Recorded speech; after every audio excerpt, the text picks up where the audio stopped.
কত নিল ভাই? 1,70,000 টাকায় সুন্দর দেশি গরু হয়ে গেল 1,70,000 টাকা।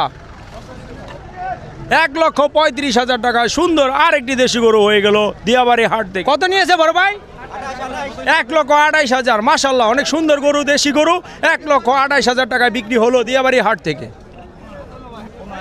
৭৯,000 টাকায় দর্শক সুন্দর আরেকটি গরু বিক্রি হলো ৭৯,000 টাকা। 1,40,000 টাকা দর্শক সুন্দর আরেকটি গরু কিন্তু হয়ে গেল 1,40,000 টাকায়। কত? 1,19,000 টাকা আরেকটি গরু হয়ে গেল। ভাই কত নিয়েছে? 90,000 টাকা। মাশাআল্লাহ, অনেক সুন্দর গরু, মাত্র 90,000 টাকা। 1,42,500 টাকায় হয়ে গেল সুন্দর দেশি গরু। কত নিয়েছে এটা? কত? 1,46,000 টাকায় সুন্দর একটি দেশি গরু বিক্রি হলো, লাল কালারের সুন্দর সুঠামদের গরু 1,46,000 টাকা। বড় ভাই এটা কত আছে? 1.5 লাখ। 1.5 লক্ষ টাকা আরেকটি সুন্দর গরু বিক্রি হয়ে গেল।